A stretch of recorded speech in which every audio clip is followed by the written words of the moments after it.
Good morning, everybody. Hey, happy Sunday. It is day 217. Look at that. Cruising along. 217 days in to studying the Bible, working our way through a number of different books of the Bible, word for word, by letter, line by line, and just unpacking them in their original context to the best of our ability.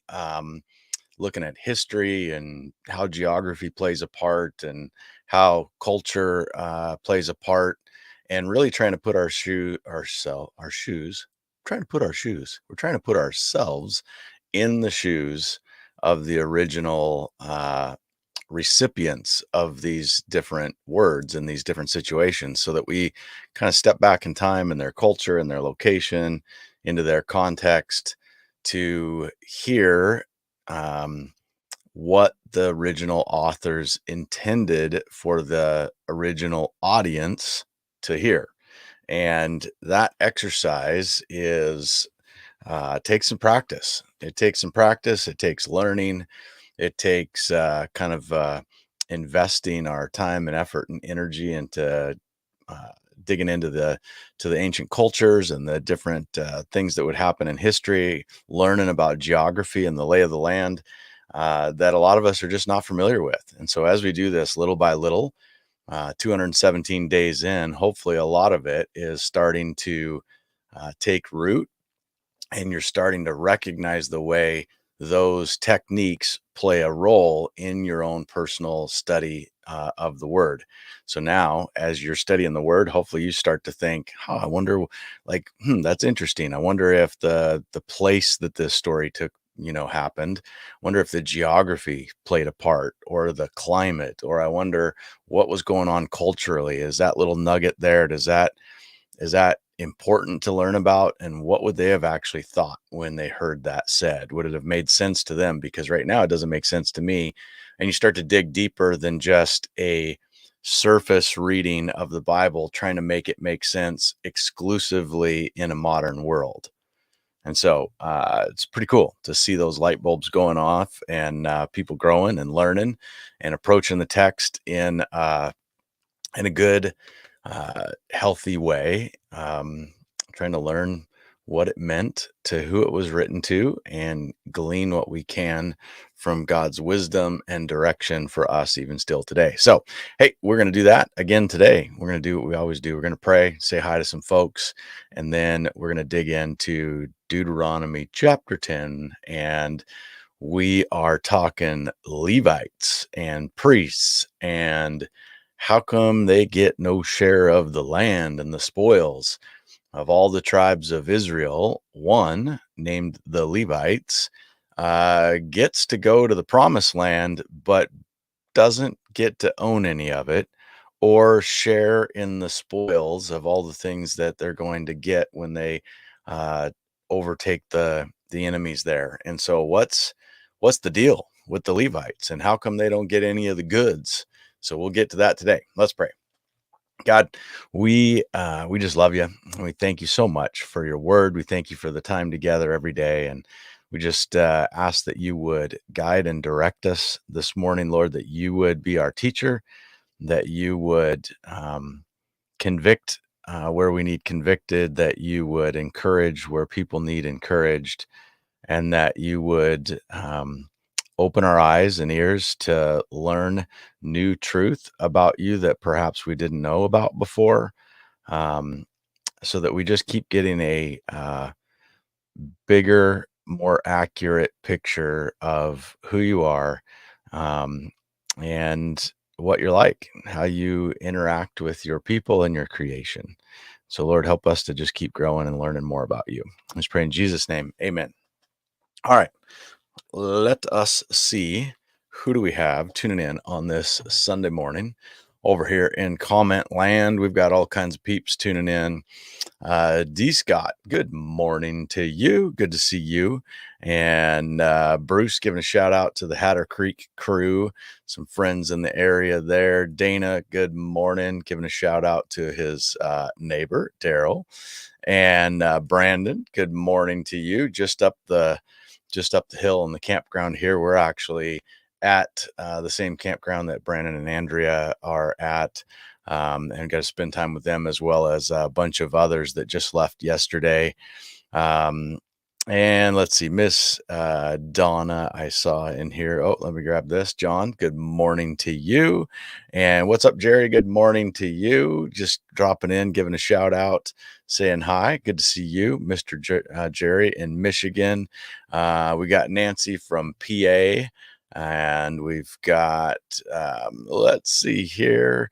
We've got zipping along. Amber, good morning, everybody.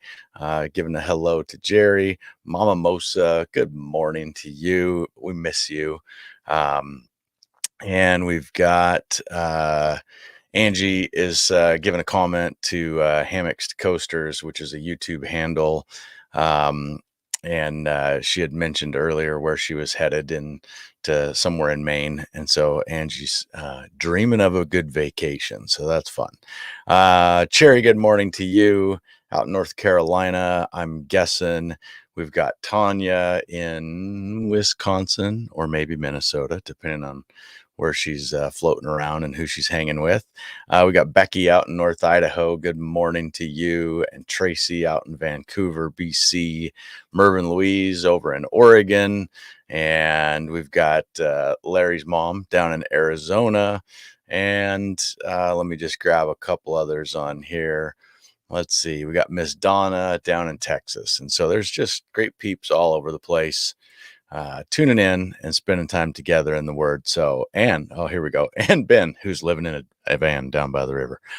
Okay, it's not a van, it's a camper, but he is living down by the river. If you saw the picture in the Your Jesus Journey Facebook group yesterday morning, Ben shared a picture that's right out his back of his toy hauler parked by the river, and it was gorgeous. Pretty nice stuff. So there you go.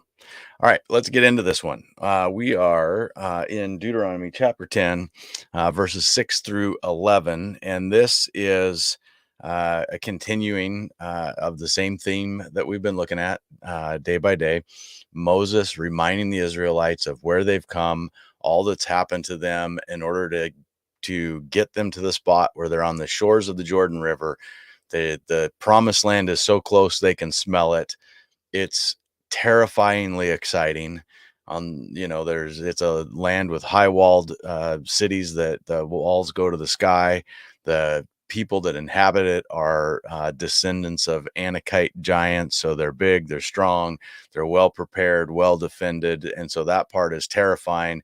And yet you can smell the sweet fragrance of the crops and the grapevines, and you can hear the promises of God. And so they are on the shores of the Jordan River getting a pretty big pep talk from Moses that reminds them about all that they've gone through and everything they've done to come to where they are, the things that God's commanded them, the terms of his peace treaty with them, the covenant. And so this continues, that process continues in what we're looking at today. And today in the passage, it talks specifically about the Levites, which so far in Deuteronomy, they haven't really come up in the context of the book we've been working through. And this is kind of the first mention of them in some specific detail. So we'll talk a little bit about who they are and what's the big deal with them. So first, let's go to the Word and read it, and then we'll kind of unpack it a little bit. All right. So here we go. We got Deuteronomy chapter 10, verse 6, right here out of the Word. Starts like this. The people of Israel set out from the wells of the people of Jachan. And by the way, there's a bunch of names here in English translations of Hebrew names that I'm probably going to butcher. So just hang in there with me. The people set out from Israel from the wells of the people of Jachan and traveled to Moserah, where Aaron died and was buried. His son, Eleazar, ministered as a high priest in his place. Then they journeyed to Gugdadah, and from there to Jotbatha, a land with many brooks and streams. At that time, the Lord set apart the tribe of Levi to carry the ark of the Lord's covenant. and to stand before the Lord as his ministers, and to pronounce blessings in his name. These are the duties that they have to this day.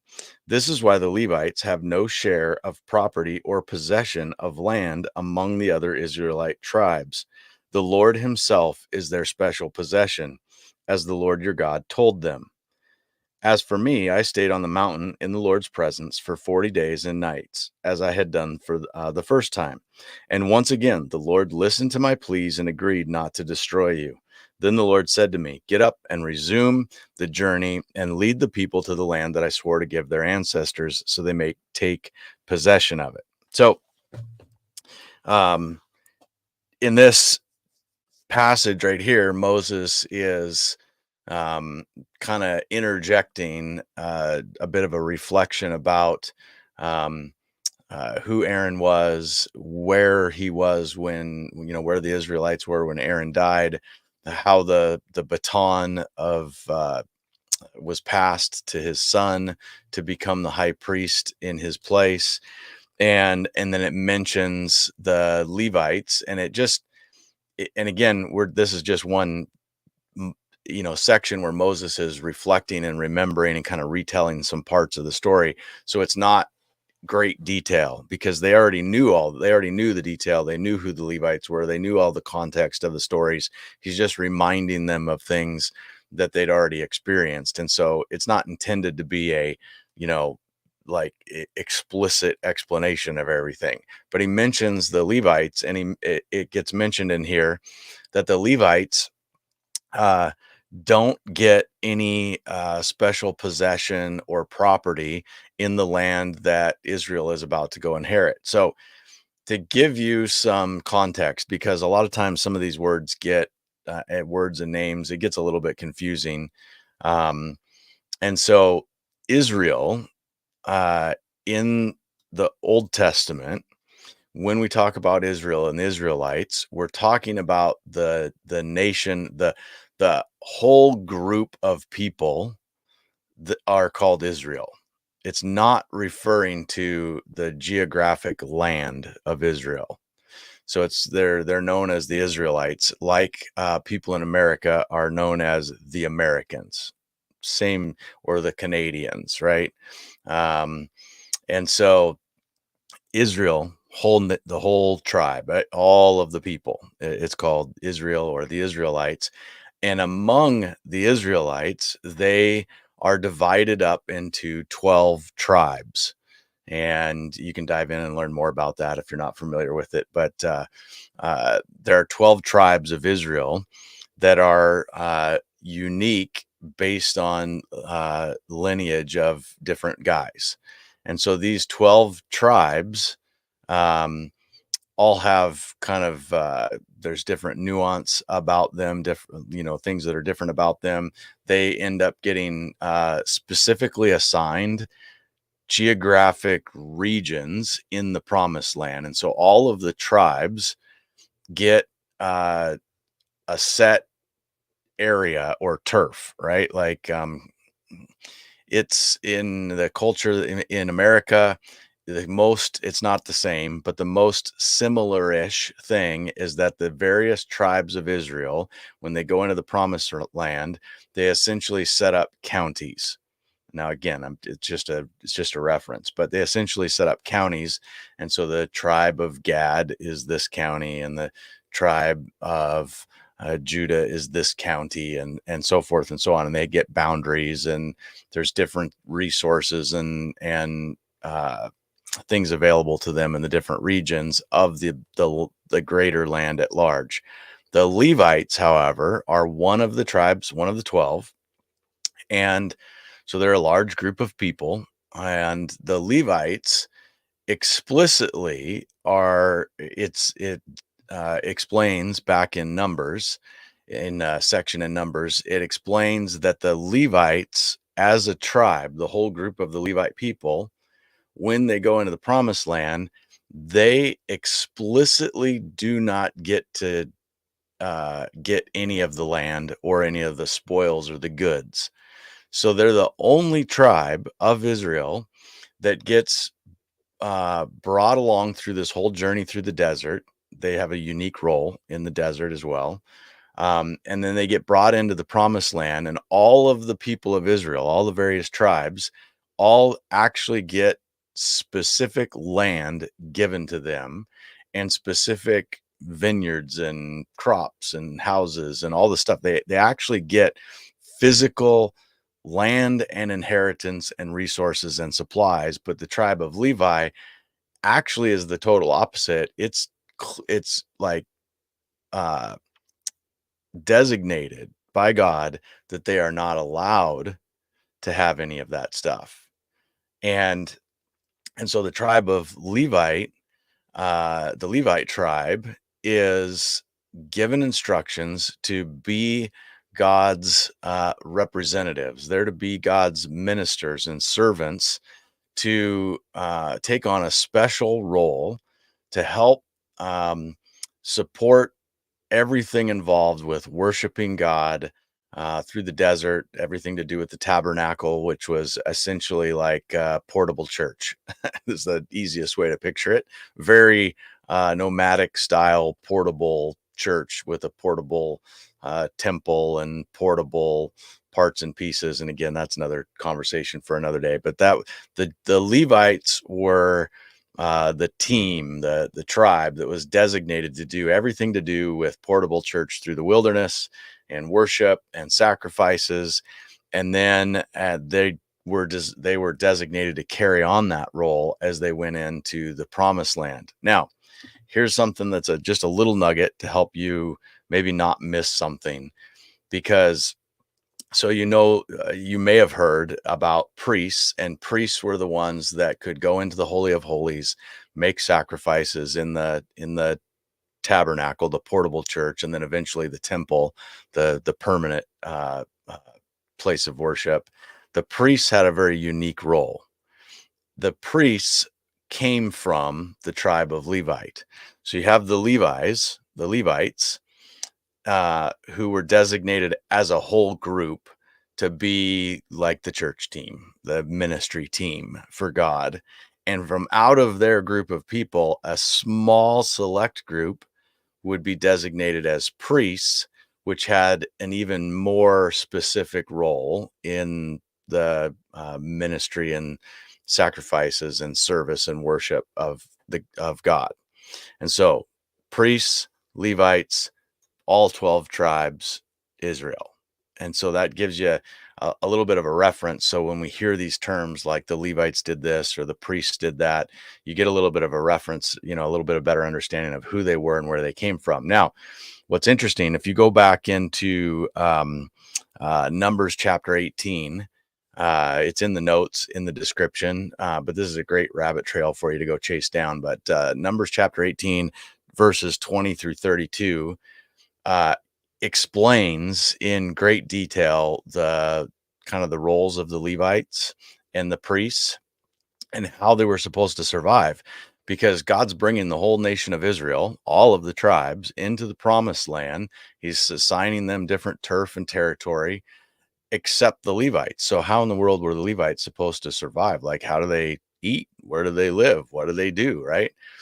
God gave specific instructions to all of the rest of the tribes of Israel that they have a responsibility to tithe to uh, the temple or the tabernacle, and that the tithe would provide for the tribe of Levi. So the rest of the tribes, all the rest of Israel, tithes 10% of their crops, their harvest, 10% of their livestock.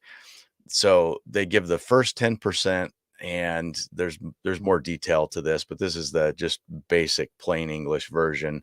They give the first 10%, and that 10% goes into essentially a big resource pool of all these different animals and crops and grains and food. And that is what the tribe of Levi lives off of. Now, here's a little nuance to it. The tribe of Levi is living on the faithful obedience and generous obedience of the rest of their countrymen. But The priests that the guys that come, the small select group that come from the tribe of Levi, the priests actually have to live on the faithful obedience and generosity of their own tribe. So the Levites living on 10% of the tithe from everybody else, God directed them to take 10% of that, so a tithe of a tithe, and dedicate it to the priests. And so the priests are living off of the tithe of the Levites. The Levites are living off of the tithe of the Israelites at large.